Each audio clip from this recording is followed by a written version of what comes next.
My budget bandsaw needs a custom stand. The factory stand is too short and flimsy for my needs.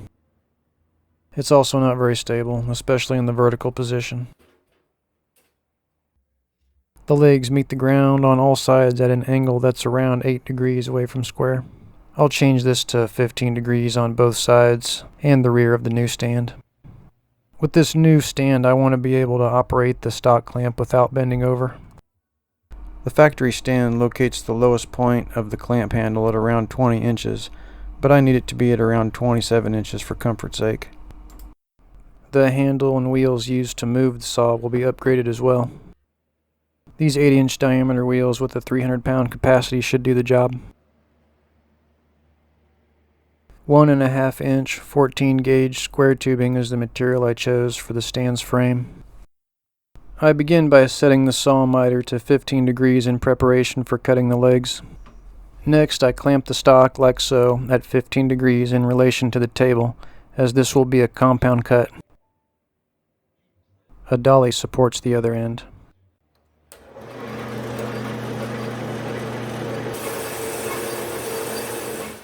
I accidentally positioned the end of the tube a little too low, and the saw shuts off before completing the cut. That won't happen again though. Now the tube can be measured for length.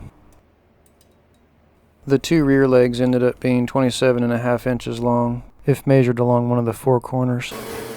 The cuts at each end of a leg are parallel to one another. After cutting the two rear legs, I position the stock to be cut at 8 degrees in relation to the table surface, but leave the miter at 15 degrees. The front right leg came out to 27 inches and the front left leg ended up being 26 1/8.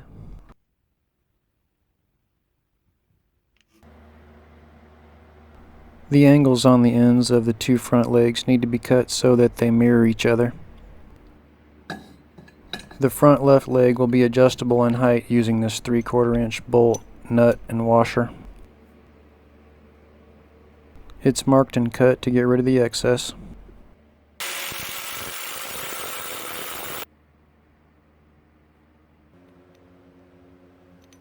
The nut is welded to a thick washer, like so, then tacked to the end of the shortest leg with the nut on the inside of the tube.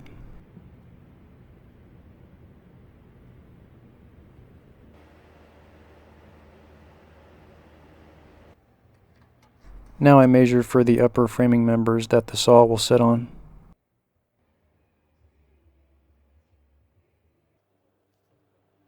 The saw miter is set to 45 degrees and two pieces are cut as shown to a length of 6 7/8 of an inch.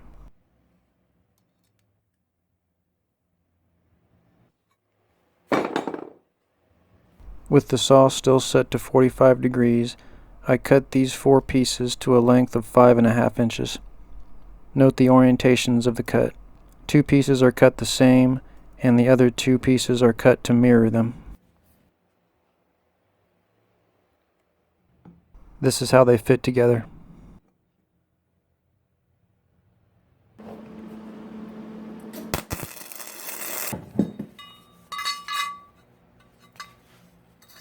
Once tacked together, I weld the bottom corners where the legs will go. Time to lay out the rear legs in preparation for tacking. I check the angles and clamp the tubes down.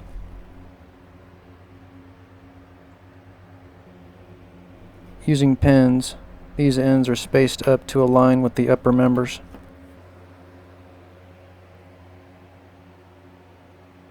A quick check to make sure the diagonals measure the same. The ends of these welds required some grinding for a tight fit.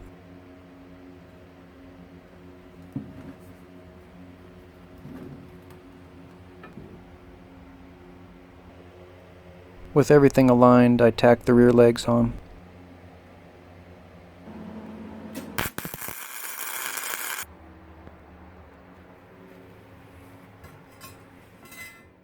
That went well, so I lay out the front legs similarly. The spacers I use are a little different, but the idea is the same. After some alignment, the front legs are tacked on.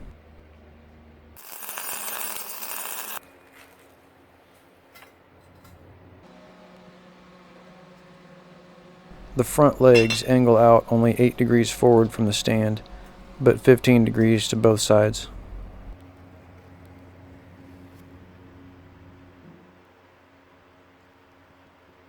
Using a couple pieces of scrap tubing, the two sets of legs are clamped into their final design configuration. The length of the saw base is about 26¼ inches, so that's the measurement I use to space apart the outer edges of the upper framing members. Here I mark where I want the bottom edge of the lower framing members to be, 5 inches from the floor. Using a square like so, I measure down from the top of the stand and mark the legs at 7 inches. This will be the top edge of the middle framing members. After measuring between the marks, I cut these cross pieces.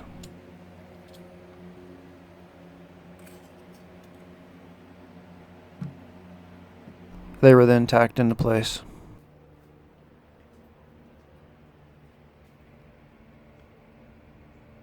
A quick check of the alignment and the lower longitudinal members are measured for. I make sure to cut the angles in the proper orientation.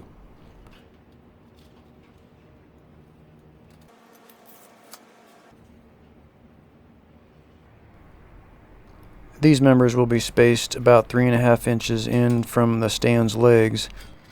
This will give my legs more room to work.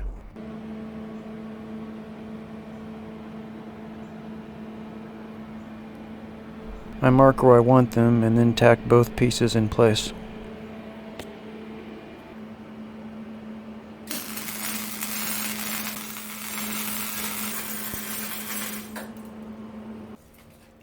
Now I measure, mark, and cut the middle longitudinal member.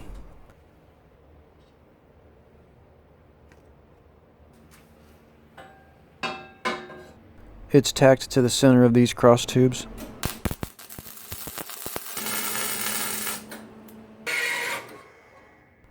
Time to cut some feet.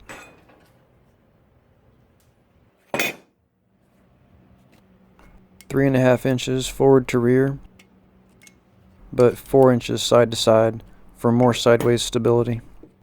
This one, however, is 3½ inches square and will be cut again to make an octagon.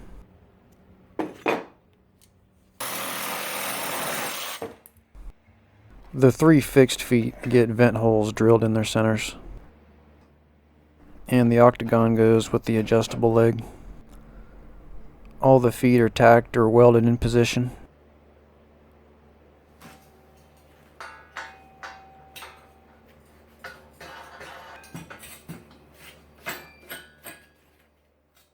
The wheels need a 5/8 inch axle, so I selected a 5/8 inch diameter bolt that's 5 inches long. Next, I cut 2 pieces of the 1.5 inch square tubing to a length of about 5 3/8 inches. 15 degrees on one end and square on the other. The center of the hole is about 7/8 of an inch from the square end.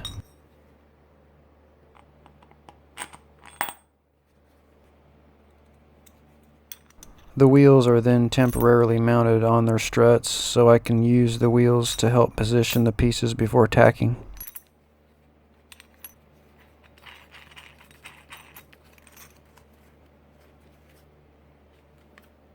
This 1/8 inch thick strap will help space the wheels off the ground, thereby putting the load on the feet while at rest. I do this because of the vertical configuration of the saw. If it was only a horizontal bandsaw, I would mount the wheels to the legs and skip the rear feet. These 2 scrap pieces of 1.5 inch round tube have a wall thickness of just under 1/8 inch. This old piece of 1¼ inch 16 gauge is just long enough and should fit nicely through the 1.5 inch pieces after filing the seams a little bit.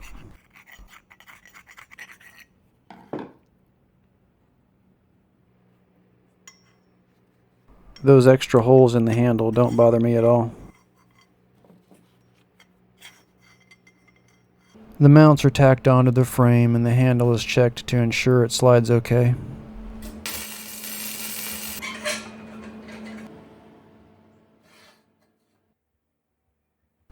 washer is welded to the end of the handle and a small bump is welded on to prevent the handle from being pushed all the way through the mount.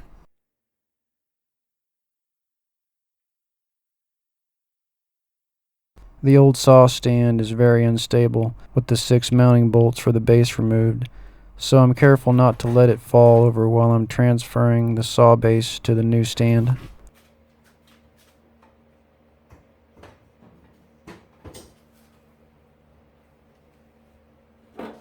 The bottom of the saw body has some casting imperfections that I grind off. This 1¼ by 3/16 inch steel strap was used to make the 6 mounting tabs that the saw will bolt to. I cut them all about 1 inch long and drill a 5/16 inch hole centered about 7/16 of an inch from one end.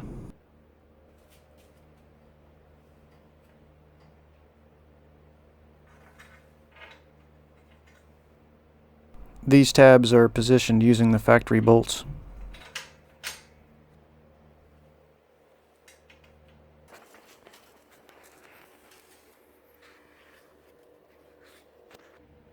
Now I tack the tabs onto the stand.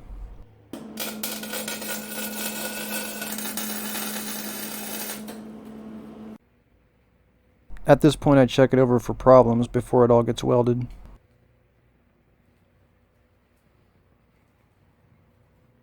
There were some mistakes. I didn't purchase enough material and had to splice a couple of short scraps together here on this piece.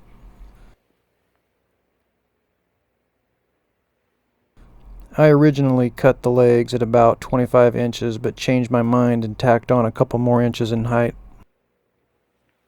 Grinding back the corners a little helps me to get a better weld.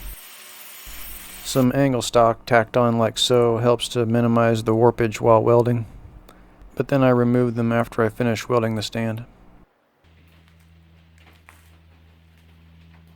After the welds are complete, it's time to clean up the frame.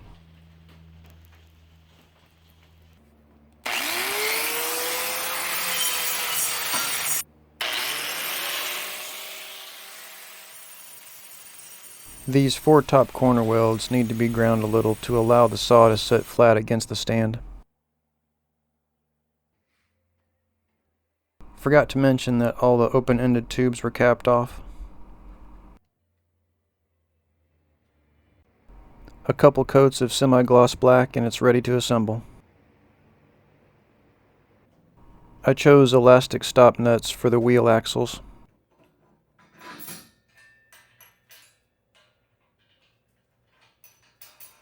The nuts are gently threaded on until they begin to tighten.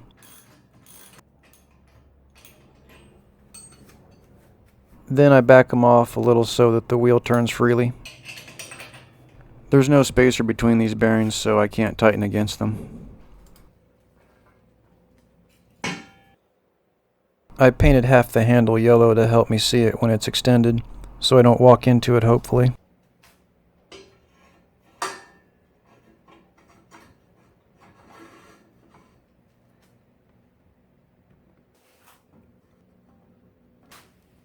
Quarter-inch bolt installed in this hole will help stop the handle in the right place when it's extended.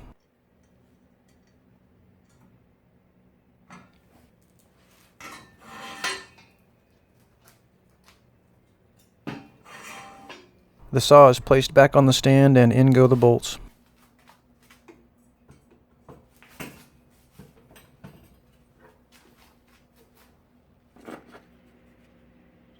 The factory bolts are too short, so they're replaced with some 5/16 inch bolts that are 1 inch long. I reuse the old washers though.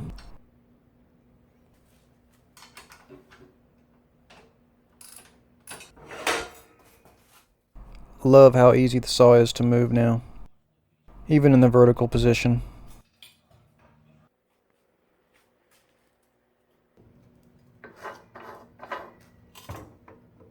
The adjustable foot is great.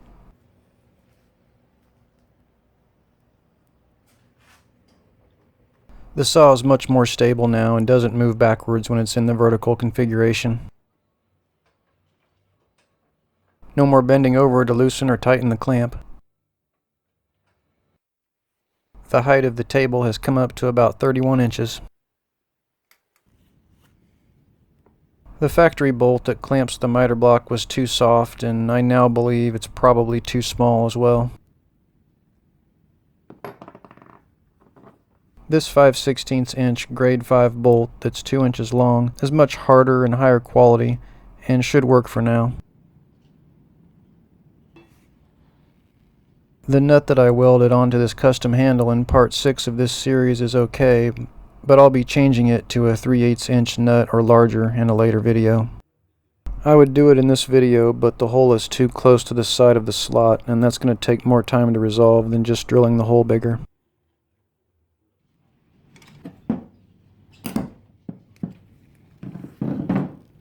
So the new bolt is prepared and installed.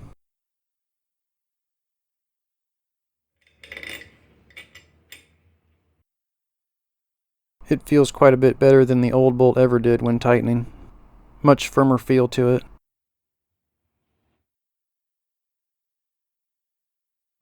I really like how easy it is now for me to reach different parts of the saw.